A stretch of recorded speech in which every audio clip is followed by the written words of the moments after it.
हर Sunday नाश्ता मीठा, lunch फीका, डिनर तीखा बनाने वाली देवरानी।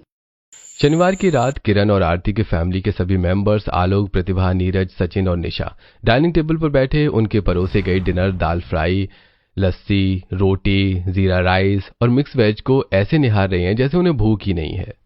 क्या हुआ आप सब लोग, खाना क्यों नहीं खा रहे, सिर्फ निहारते जा रहे हो? हाँ नैना जी, तुम भी इतनी चुप क्यों? क्या आज खाना अच्छा नहीं बना? खाना तो हमेशा की तरह अच्छा बना है भाभी, पर अरे बड़ी बहू, तुम्हें नहीं पता क्या, कल संडे है। हाँ पता है पापा जी, कल संडे है। तो कल तुम्हारी देवरानी मीठा नाश्ता बनाएगी, बस इसलिए हम डिनर न करने का सोच रहे हैं ताकि कल ज्यादा नाश्ता खा सके। अरे आप सब पेट भर के डिनर करिए, भूखे मत रहिए, सुबह तक सब डाइजेस्ट हो जाएगा। हाँ बहू ये बात भी सही है। पूरा परिवार बातें करता हुआ थोड़ा थोड़ा खाना खाकर अपने अपने कमरे में चला जाता है।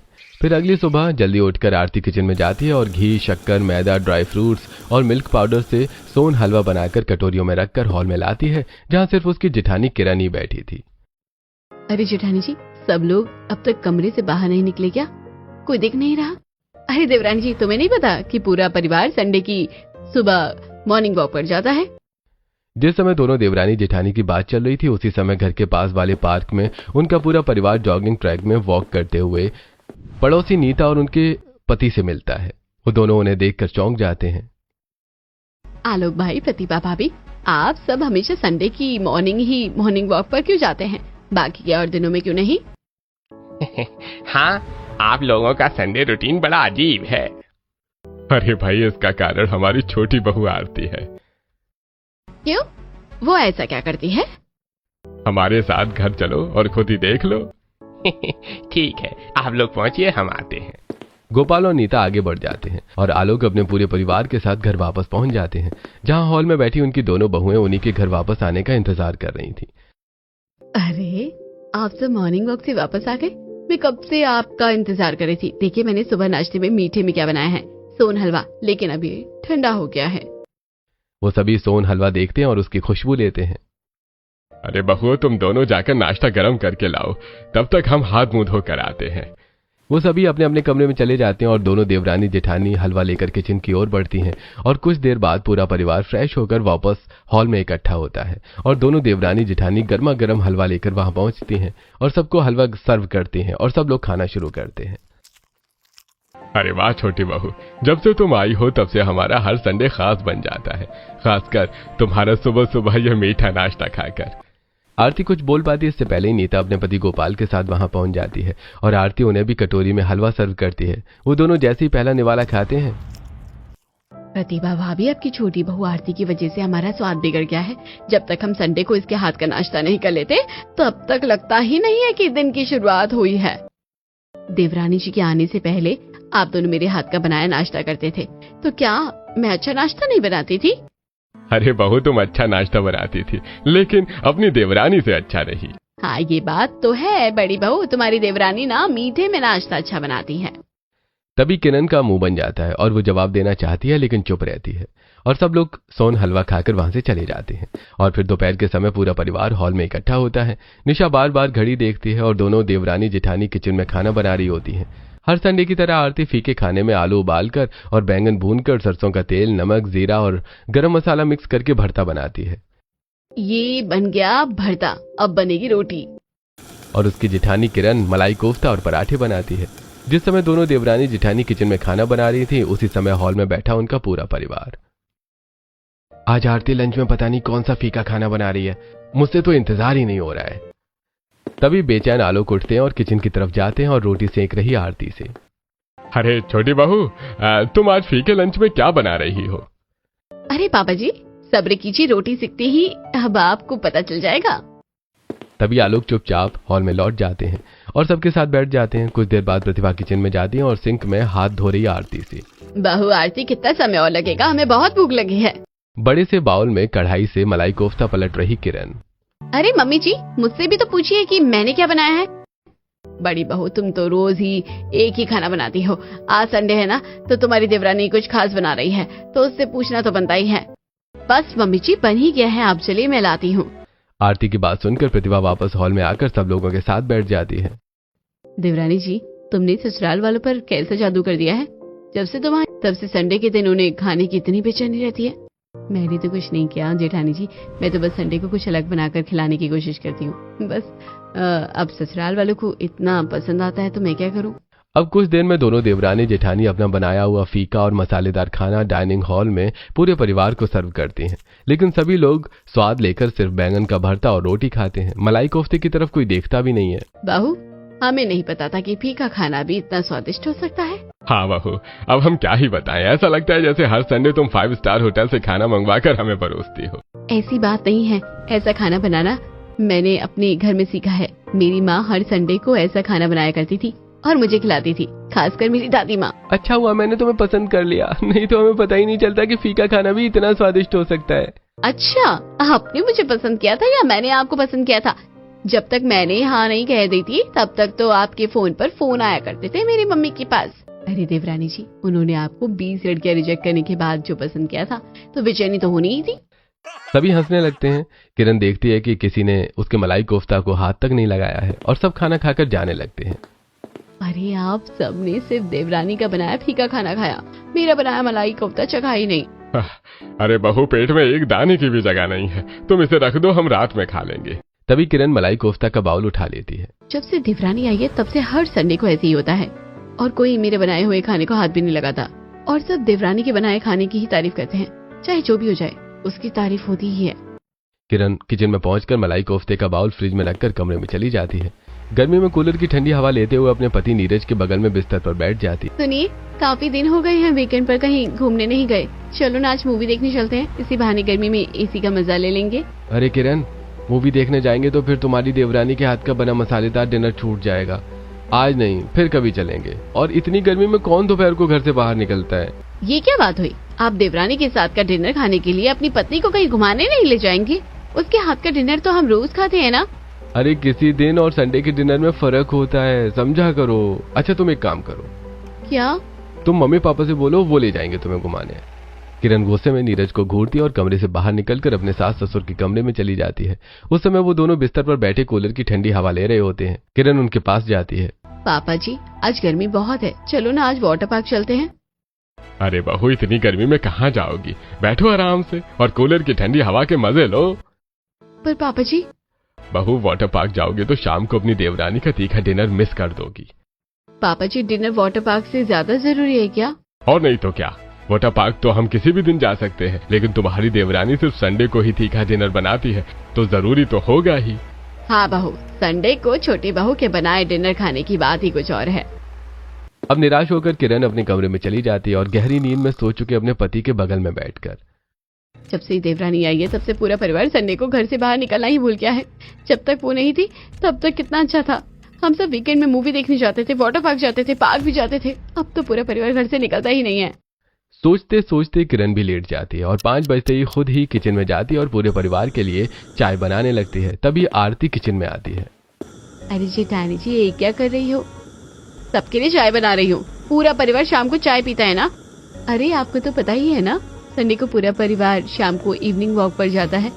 हाँ, मैं भूल गई थी। किरण गैस बंद करती है और अपने कमरे में चली जाती है। उसी समय पार्क में जॉगिंग ट्रैक पर तेजी से चलता हुआ उसका पूरा परिवार एक बार फिर से बेंच पर बैठे हुए पड़ोसी गोपाल और नीता से मिलता है। अरे यार आलोक भाई, ये क्या करते हो तुम हमें कंफ्यूज करते रहते हो। वही सिर्फ संडे के संडे ही वॉक पर आते हो, बाकी सब तो संडे को छुट्टियां मनाते हैं और तुम इसी दिन वॉक करने आते हो। लगता है तुम कुछ भूल रहे हो। क्या? अरे संडे को डिनर में हमारी बहू आरती स्पेशल मतलब तीखा डिनर बनाती है। अरे अच्छा, हाँ याद आया। बस इसी के लिए हम दोपहर का खाया हुआ फीका खाना पचा रहे हैं ताकि डिनर हम ज्यादा खा सके। हाँ, आप भी जरूर आइएगा। अरे संडे को आपका मॉर्निंग और इवनिंग वॉक हमारे लिए रिमाइंडर होता है कि कुछ स्पेशल बनने वाला है और हम हर बार भूल जाते हैं। अच्छा हुआ आपने याद दिला दिया, मैं भला ऐसा चांस कैसे मिस कर सकता हूँ। मैं जरूर तीखा डिनर करने आऊंगा। गोपाल और नीता मुस्कुराते हैं और वो सभी तेजी से अपनी वॉक जारी रखता है। कुछ देर बाद आरती किचन में तीखे खाने के लिए सूखी लाल मिर्च एक कटोरे में फुला देती है। तभी किरण किचन में आती है। अरे देवरानी जी, तुम ऐसा क्यों करती हो? मैं क्या करती हूँ जेठानी जी? संडे को तुम पूरे परिवार को घर में बांध के क्यों रखती हो? अच्छा, मैंने कब बांधा और कैसे बांधा? तुम ही हो। सुबह मीठा नाश्ता बनाती हो, दोपहर को फीका लंच बनाती हो और रात को तीखा डिनर बनाती हो। तुम्हारे बनाए गए खाने से पूरा परिवार घर में बन जाता है। तुम्हारे आने से पहले पूरा परिवार संडे को कहीं न कहीं जाता था, लेकिन अब कहने पर भी कोई नहीं कहीं जाता। अब संडे को मेरा मीठा नाश्ता, फीका लंच और तीखा डिनर उन्हें इतना पसंद आता है कि इसमें मैं क्या कर सकती हूँ? मैं तो खुद परेशान हूँ उनसे। मैं खुद चाहती हूँ कि वीकेंड पर घूमने जाए, लेकिन कोई नहीं जाता है। अब मैं क्या कर सकती हूँ ऐसे में? अपनी जेठानी की बात का जवाब देते हुए आरती चिकन और मटन साफ करके फटाफट तीखा मसाला तैयार करती है और कुछ ही देर में अलग अलग बर्तनों में चिकन और मटन पकने को रखती है। उसकी जेठानी किरण भी डिनर के लिए पनीर भुर्जी और लच्छा पराठे बनाने लगती है। तब तक पूरा परिवार भी वॉक से घर वापस आकर डिनर के लिए हॉल में इकट्ठा हो जाता है। उनके साथ पड़ोसी गोपाल और नीता भी होते हैं। अरे भाई आलोक भाई, आपकी बहू कितना टाइम और लेगी तीखा डिनर बनाने में? अरे थोड़ा सब्र रखो, क्यों बेसब्र हो रहे हो? अरे किचन से आ रही तीखी खुशबू मेरी भूख बहुत ज्यादा बढ़ा रही है। तभी किरण किचन से पनीर भुर्जी और रोटी बनाकर लाती और टेबल पर रखती है। आप सब भूखे होंगे, देवरानी को खाना बनाने में थोड़ा टाइम लगेगा, तब तक आप ये खाना खाइए। अरे बहू रहने दो तुम, अगर तुम्हारा बनाया खाना खा लेंगे तो फिर हम तुम्हारी देवरानी के बनाया तीखा खाना नहीं खा पाएंगे। हमें उसके लिए पेट में जगह रखनी है। उनकी बातों से किरण का चेहरा उतर जाता है। वो चुपचाप खड़ी अपने बनाए खाने की तरफ देखती रहती है। कुछ देर बाद उसकी देवरानी किचन से अपना बनाया तीखा डिनर रोटी के साथ सब लोगों को सर्व करती है। अब आपको ज्यादा इंतजार करने की जरूरत नहीं है। ये लो, मैं तीखा डिनर बनाकर ले आई। सब लोग तुरंत खाने पर टूट पड़ते हैं। अरे वाह, आज तो तीखा डिनर खा के मजा आ गया। आंटी, आज तो तुमने कमाल कर दिया। देखते ही देखते सब लोग पूरा खाना खत्म कर देते हैं और सब अपनी कुर्सी पर ढीले पड़ जाते हैं। आज तो भाई मैंने कुछ ज्यादा ही खाना खा लिया। हाँ, अरे मैंने भी लगता है कि मेरा पेट फट जाएगा। अच्छा है ना, ज्यादा खाना खा लो तो नींद अच्छी भी आएगी। अरे अरे देवरानी जी, तुम्हें ये तारीफ लग रही है? मुझे लग रहा था इस गर्मी में तीखा खाना ज्यादा मतलब खाने से पेट खराब हो सकता है और तबीयत भी खराब हो सकती है। अरे बड़ी बहू, तुम्हारी देवरानी का संडे को बनाया तीखा डिनर खाकर हम बीमार होने के लिए भी तैयार हैं। अब सब लोग हंसते हैं। नीता और गोपाल अपने घर चले जाते हैं और कुछ देर बाद बाकी लोग भी अपने अपने कमरे में चले जाते हैं। झूठे बर्तन लेकर आरती और अपना बनाया बचा हुआ सारा खाना लेकर किरण किचन में चली जाती है। तुम्हारा बनाया खाना वाकई में बहुत स्वादिष्ट होता है। धन्यवाद जेठानी जी। किरण फ्रिज खोलती और उसमें पनीर भुर्जी रखकर दोपहर का बनाया हुआ मलाई कोफ्ता निकालकर अपनी देवरानी को दिखाती है। आपकी वजह से सारा खाना फेंकना पड़ेगा। मैंने इतनी मेहनत से और प्यार से बनाया था, लेकिन किसी ने चखा तक नहीं। अरे जेठानी जी, आपको तो पता है कि संडे को पूरा परिवार सिर्फ मेरा बनाया हुआ खाना खाता है, तो आप खाना बनाते ही क्यों हैं?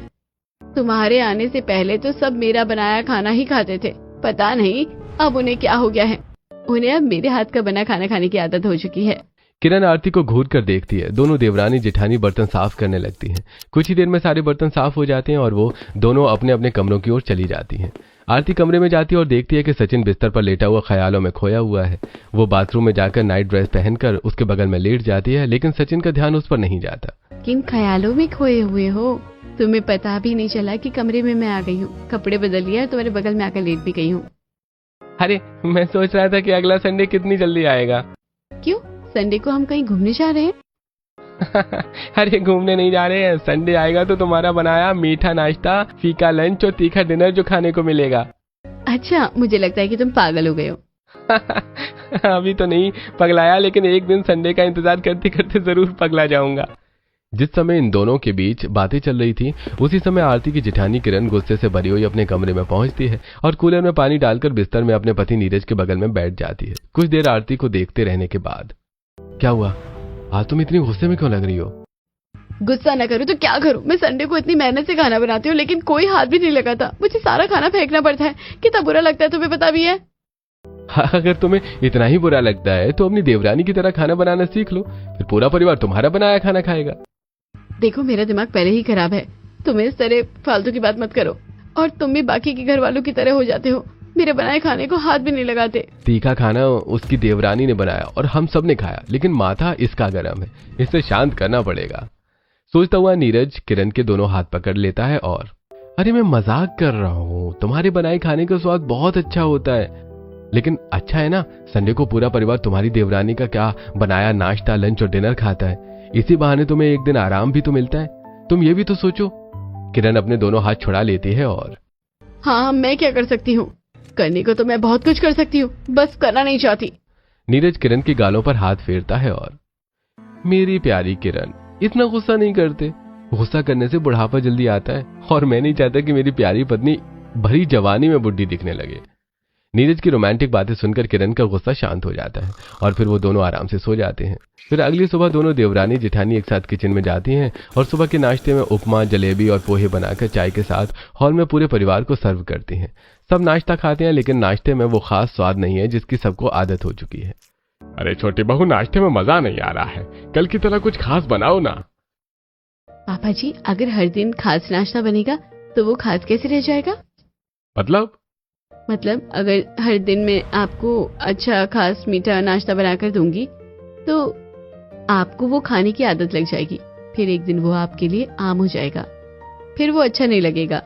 इसलिए मैं सिर्फ संडे ही स्पेशल मीठा नाश्ता बनाती हूँ। अरे अच्छा, तो फिर ठीक है, तुम संडे को ही खास नाश्ता, लंच और डिनर बनाया करो। अब तक तो आपको पता चल ही गया होगा कि पूरा परिवार संडे को इतना खुश क्यों रहता है। जैसे जैसे हर संडे किरण की देवरानी परिवार वालों को अलग अलग तरह का मीठा नाश्ता, फीका लंच और तीखा डिनर बनाकर खिलाकर सबका दिल जीतती रहती हैं, वैसे वैसे किरण परिवार वालों की उपेक्षा सहकर अपनी देवरानी से जलन का भावना रखने लगती हैं। एक मंगलवार पूरा परिवार डाइनिंग हॉल में एक साथ खाना खा रहा था। जैसे वो किरण की बनाई कटहल की सब्जी रोटी खाते हैं तो बड़ी बहू, जब से तुम्हारी देवरानी आई है तब से तुम्हारे खाने में वो स्वाद नहीं रहा। कहीं ऐसा तो नहीं कि तुम जानबूझकर बेकार खाना बनाने लग गई हो? किरण चुप रहती है, जबकि उसे बहुत बुरा लगता है। अरे मम्मी जी, कैसी बातें कर रही हैं? जेठानी जी का खाना पहले जैसा ही था, बस अब मैं उनसे ज्यादा अच्छा खाना बनाने लगी हूँ, खासकर संडे को। चलो ठीक है देवरानी जी, अब मैं देखती हूँ तुम्हारा खाना मेरे बनाए खाने से कैसे अच्छा लगता है। अपनी देवरानी के प्रति जलन पैदा होने के बाद किरण ये ठान लेती है कि उसके बनाए खाने में गड़बड़ करके रहेगी। अगले ही शनिवार की शाम जब पूरा परिवार इवनिंग वॉक पर गया हुआ था, तभी हॉल में खड़ी अपनी देवरानी के पास किरण आती है और देवरानी जी, आज मैं भी तुम्हारे साथ बाजार चलूंगी और देखूंगी कि तुम क्या लाती हो जो पूरा परिवार तुम्हारा खाना इतना पसंद करता है। ठीक है जेठानी जी, चलो। आरती अपनी जेठानी को बाजार ले जाती है और सबसे पहले वो उसे किराने की दुकान में ले जाती है, जहां वो ब्राउन शुगर, इलायची, कस्टर्ड पाउडर और गुलाब जल खरीदती है। देखो जेठानी जी, मैं संडे की सुबह का मीठा नाश्ता ये सब डालकर बनाती हूँ। फिर वो उसे मसाले की दुकान में ले जाती है, जहां पर वो उसे सब्जी में नमक, काला नमक, सेंधा नमक और खास तरह के मसाले और खड़ी लाल मिर्च की अलग अलग वैरायटी दिखाती है। जेठानी जी, मेरा फीका लंच इन अलग अलग तरह के नमक और तीखा डिनर इन खास तरह की लाल मिर्च से बनता है। अच्छा, तो ये राज है संडे को सुबह से रात तक पूरे परिवार की तारीफें बटोरने का। जेठानी जी, आप भी मुझसे खाना बनाना सीख लो, फिर पूरा परिवार आपकी भी तारीफ करेगा। किरण अपनी देवरानी की बात का जवाब नहीं देती और जरूरी मसाले और इंग्रेडिएंट्स खरीदकर वो दोनों घर वापस लौट आती हैं। आरती मसाले रसोई के रैक में रखकर अपनी जेठानी के साथ पूरे परिवार वालों के लिए डिनर बनाती है और डाइनिंग हॉल में सब लोगों को सर्व करती है। सब डिनर करते हैं और अपने अपने कमरे में जाकर सो जाते हैं, लेकिन अपने कमरे में नीरज के बगल में लेटी किरण को नींद नहीं आती। वो रात के 2 बजे चुपके से रसोई जाती है और अब मैं देखती हूँ कि कल पूरा परिवार तेरी तारीफ कैसे करता है। वो रैक से आरती के लाए हुए मसाले, मिर्च और ब्राउन शुगर निकालकर उनमें से ब्राउन शुगर निकालकर बाकी का सामान रख देती है और ब्राउन शुगर अपने कमरे में लाकर अलमारी में रखकर बेड पर चुपचाप सो जाती है। और अगली सुबह जब उसकी देवरानी किचन में जाती है तो रैक में ब्राउन शुगर न पाकर, अरे ब्राउन शुगर कहाँ गई? मैं अब नाश्ते में गाजर का हलवा कैसे बनाऊंगी? सोचती हुई आरती फ्रिज खोलती और फ्रिज में गाजर न देखकर, अरे गाजर भी गायब है, अब गाजर का हलवा कैसे बनेगा? तभी आरती देखती है कि फ्रिज में लौकी रखी है। आरती कुछ देर सोचती है और फिर व्हाइट शुगर से ही लौकी का हलवा बनाने लगती है। तभी पूरा परिवार मॉर्निंग वॉक से घर वापस लौट आता है और हॉल में बैठी किरण को देखकर, अरे बड़ी बहू, आज तुम हॉल में बैठी क्या कर रही हो? क्या करूं पापा जी, संडे को जो भी बनाती हूँ आपको पसंद नहीं आता। आप सबको संडे की सुबह देवरानी जी के हाथ का ही मीठा नाश्ता खाना होता है ना, तो इसलिए मैं चुपचाप बैठी रहती हूँ। तुम्हारी बात भी सही है।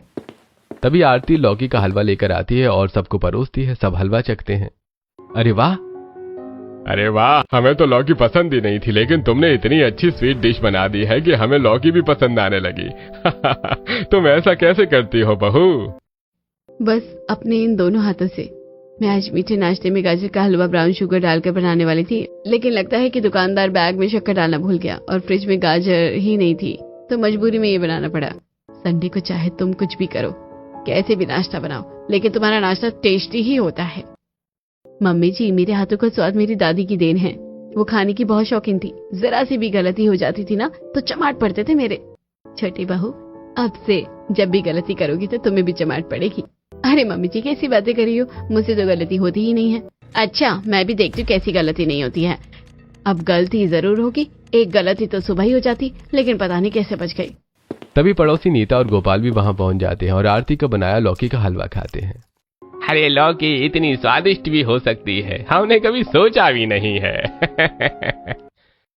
आरती बहू, मुझे भी अपनी तरह खाना बनाना सिखा दो, नहीं तो मैं तुम्हें जिंदगी भर ऐसे ही परेशान करती रहूंगी। आंटी जी, इसमें परेशानी वाली कौन सी बात है, आप इसी तरह आते रहिए, लेकिन सिर्फ संडे को, क्योंकि मेरा स्पेशल सिर्फ संडे को ही निकल कर आता है। आरती की बात को सुनकर सब हंसने लगते हैं। सब लोग नाश्ता करके अपने अपने कमरों में चले जाते हैं और नीता और गोपाल अपने घर। कुछ देर बाद सबसे नजरें बचाकर किरण किचन में जाती है और रैक में रखे मसाले निकालकर अपने कमरे में चली जाती है और अलमारी में रखते हुए। अब देखते हो देवरानी जी कैसे फीका लंच बनाती है और तारीफें बटोरती है। आरती किचन में जाती है और जैसे ही रैक खोलती है एकदम से चौंक जाती है। अरे, मैंने तो सारा सामान यही रखा था, कहाँ गया, किसने क्या कर दिया? तभी किरण रसोई में आती है। क्या हो गया देवरानी जी, क्या ढूंढ रही हो? जेठानी जी, मैं तो कल मसाले और मिर्च लाई थी, वो यही रखा था, पर अब मिल नहीं रहा। तुमने बैग अच्छी तरह से चेक किया था ना? हो सकता है दुकानदार ने सामान छुपा लिया हो। अरे ऐसा तो होता ही नहीं है, लेकिन कोई बात नहीं, आज मैं कुछ अलग तरीके से ही फीका लंच बना दूंगी। अब आरती कुछ देर सोचती है और फिर फ्रिज खोलकर दही निकालकर। आज सभी घर वाले दही से बना फीका लंच करेंगे। आरती फटाफट गैस चूल्हे पर चावल रखती है और फिर दही का खट्टा मीठा रायता बनाकर पहाड़ी कढ़ी तैयार करने लगती है। दूर खड़ी किरण ये सब देखती है और आज ये क्या कर रही है? मुझे लगता है हड़बड़ाहट में ये जरूर गड़बड़ करेगी और आज इसे डांट सुनने को मिलेगी। मुझे बड़ा मजा आएगा। कुछ ही देर में आरती अपना बनाया फीका लंच डाइनिंग हॉल में पूरे परिवार को सर्व करती है और जैसे ही वो सभी रायता, दही और कढ़ी चावल देखते हैं तो बहू, आज ये क्या बनाया है तुमने? पापा जी, आज गर्मी है ना, तो मैंने स्पेशल पहाड़ी डिश बनाई है, खाकर देखी कैसी बनी है। तभी सब खाना खाते हैं। बहू, पहली बार हमने ये डिश देखी है और खाई है और पहली बार में ही हमें पसंद आ गई है। भाभी, आप ऐसा करती कैसे हो? मुझे चुनौतियाँ पसंद है। कैसी चुनौतियाँ? मैं तो कुछ और बनाना चाहती थी, लेकिन जो मसाले लाई थी वो पता नहीं कहाँ रखती है, तो मुझे ये सब बनाना पड़ा। और मेरी देवरानी है ही इतनी होशियार, इसका दिमाग बहुत तेज चलता है, ये कुछ भी कर सकती है, किसी की भी मुसीबत से निकल सकती है। आरती सभी को फीका लंच खिलाकर और सबकी तारीफें बटोरकर अपने कमरे में चली जाती है और कूलर की ठंडी हवा में बैठकर। आज से पहले तो ऐसा कभी नहीं हुआ है कि मैं अपना लाया सामान रखकर भूल जाऊं या दुकानदार ने गड़बड़ कर दी हो। कल पहली बार जेठानी जी मेरे साथ मार्केट गई थी और आज ये गड़बड़ होने लगी है। कहीं मेरी जेठानी तो ही गड़बड़ नहीं करती? आरती कुछ देर सोचती है और फिर अरे नहीं नहीं, ऐसा नहीं हो सकता, वो गड़बड़ क्यों करेगी? तभी उसकी नंद निशा कमरे में आती है। छोटी भाभी, आप जैसा खाना बनाती है ना वैसा मुझे भी सिखा दो ना, मुझे भी सीखना है। अरे ननद जी, अपनी बड़ी भाभी से सीख लो ना, उन्हें तो खाना बनाना अच्छी तरह से आता है। छोटी भाभी, कैसी बातें कर रही हो? मैं अभी उन्हीं के पास से आ रही हूँ। उनकी आवाज में ऐसा लग रहा था जैसे वो आपसे जलती हो। उन्होंने ऐसा क्या कहा? उन्होंने कहा कि जाओ अपनी छोटी भाभी से सीख लो, तो प्लीज सिखा दोगे क्या? हाँ ठीक है, मैं तुम्हें आज से ही सिखाना शुरू करूंगी। और हाँ, मुझे आपसे वैसे खाना बनाना सीखना है जैसा आप हर संडे को बनाती हो। निशा इतना कहकर अपने कमरे में चली जाती है, लेकिन आरती के दिमाग में उसकी बात घूमती रहती है। क्या सच में मेरी जेठानी मुझसे जलती है? तब तो जलन में आकर उन्होंने ही गड़बड़ की होगी। मैं उन पर अब नजर रखूंगी, वो आज क्या करती है। अपनी जेठानी से चुपकर आरती किरण पर नजर रखने लगती है और देखती है कि हॉल में इधर उधर देखती हुई किरण किचन की तरफ जा रही है। दबे पांव आरती उसके पीछे जाती है और किचन के दरवाजे पर खड़ी होकर देखती है कि किरण चुपके से मिर्च और मसाले के डिब्बे उठा रही है। आरती तुरंत वहां से हट जाती है और फिर अपनी जेठानी को उसके कमरे में जाती हुई देखती है। आरती उसके पीछे उसके कमरे में पहुंच जाती है। जैसे ही किरण पल्लू में छुपाई डिब्बे निकालकर डस्टबिन में फेंकने वाली होती है तो अरे जेठानी जी, ये क्या कर रही हो आप? कुछ नहीं, तो बस कचरा फेंक रही हूँ। कचरा या किचन से लाए हुए मसाले फेंक रही हो? नहीं नहीं। आरती तेजी से आगे बढ़ती है और किरण के हाथ से मसाले छीन लेती है। ये क्या है? सुबह भी आपने गड़बड़ की थी और दोपहर में भी आपने, और अभी भी आप कर रही हो। आपने ऐसा क्यों किया? कुछ देर किरण खामोश रहती है, फिर ये सब तुम्हारी वजह से हुआ है। मैंने क्या किया? जब से तुम आई हो तब से घर वाले सिर्फ तुम्हारी तारीफ कर रहे हैं। पता नहीं तुम कैसा खाना बनाती हो कि लोगों को मेरा बनाया खाना पसंद ही नहीं आता है, खासकर संडे को। अब उन्हें पसंद आता है तो मैं क्या करूं? आप भी तो अच्छा खाना बनाया करो। मैं कितना अच्छा खाना बनाती हूँ मैं ही जानती हूँ, कितनी मेहनत करती हूँ मैं ही जानती हूँ। फिर भी सब लोगों को तुम्हारा बनाया हुआ खाना पसंद आता है, और ये सब तुम्हारे आने के बाद हुआ है। तुम्हारे आने से पहले ऐसा नहीं था। आरती के आने से पहले पूरा परिवार सातों दिन किरण के बनाए खाने की तारीफ करता था। डाइनिंग हॉल में बैठा किरण का बनाया हुआ पनीर बिरयानी और रायता खाता हुआ पूरा परिवार। अरे बहू, मोहल्ले में सबसे अच्छा खाना तो तुम ही बनाती हो, तुमसे अच्छा खाना कोई नहीं बनाता। और फिर अगली सुबह पूरे परिवार के साथ किरण का बनाया हुआ नाश्ता खा रहे नीता और गोपाल। अरे बहू, काश हमारी बहू भी ऐसा खाना बनाती तो हम तुम्हारे यहाँ नाश्ता ना करने आते। एक काम करो, तुम मेरी बहू को क्लासेस दे दो तो वो भी तुम्हारे जैसा खाना बनाना सीख जाएगी। ठीक है अंकल जी, आप भेज दो, मैं क्लासेस दे दूंगी। मैं गोपाल अंकल की बहू को क्लास देने वाली थी, फिर तुम आ गई और सब चौपट हो गया। सारी तारीफें तुम्हें मिलने लगी, खासकर संडे को। अरे जेठानी जी, एक बात बताओ, मैं जब आई थी तब भी मुझे घर वालों की पसंद नापसंद के बारे में कुछ नहीं पता था, लेकिन मैंने आपसे पूछा और आपने मुझे बता दिया। मैंने गलती कर दी। नहीं, गलती अब कर रही हो, क्योंकि अगर आपको लगता है कि परिवार वाले आपका बनाया खाना नापसंद करते हैं और मेरा बनाया हुआ खाना उन्हें पसंद आता है, तो आप मुझसे पूछ भी सकती हो कि मैं कैसे खाना बनाती हूँ। खामोशी से किरण आरती की बात सुनती रहती है। लेकिन ऐसा करने की बजाय आप मुझसे जलने लगी। आप मुझसे पूछ लेती तो आप छोटी नहीं हो जाती। अरे देवरानी जी, मैं क्या ही बताऊं, मैंने तो ये बात सोची ही नहीं। देखिए, हमें एक साथ एक घर में रहना है। अगर इस तरह छोटी छोटी बातों पर मनमुटाव रखने लगोगी तो फिर तो हो ही गया कल्याण। अरे देवरानी जी, मुझसे गलती हो गई है, मैं इस बात को समझ नहीं पाई। अब से मैं तुमसे तुम्हारी तरह खाना बनाना सीखूंगी और तुम्हारे साथ मिलकर पूरे परिवार की तारीफें बटोरूंगी। ये हुई ना बात। अब दोनों देवरानी जेठानी साथ में किचन में जाती हैं और फटाफट तीखा पनीर, 2 प्याजा, बिरयानी और रोटी बनाकर डाइनिंग हॉल में पूरे परिवार को सर्व करती हैं। जैसे ही वो सभी खाना शुरू करते हैं तो अरे, आज के खाने में तो कुछ अलग ही स्वाद है। छोटी बहू, तुमने तो कमाल कर दिया, कमाल का खाना बनाती हो। लगता है तुमने किसी 5 स्टार होटल के शेफ से ट्रेनिंग ली है। अरे नहीं, मैंने ट्रेनिंग अपनी जेठानी से ली है। आज खाना बनाने में उन्होंने मेरी मदद की है। अच्छा, तुम वैसे भी इतना अच्छा खाना बनाती हो, तो तुम्हारी जेठानी ने तुम्हारी मदद कैसे की? वो बड़ी है, उन्हें अनुभव है, उन्हें आपकी पसंद नापसंद का मुझसे ज्यादा अच्छा पता है। अब से तुम दोनों देवरानी जेठानी मिलकर संडे को स्पेशल खाना बनाया करना। सुबह मीठा, दोपहर को फीका और रात को तीखा खाना बनाकर खिलाना। हाँ, अब से हम दोनों मिलकर आप लोगों को आपकी पसंद का खाना बनाकर जरूर खिलाएंगे। उस दिन के बाद दोनों देवरानी जेठानी मिलकर पूरे परिवार को संडे की सुबह मीठा नाश्ता, दोपहर को फीका लंच और रात को तीखा डिनर बनाकर खिलाने लगी।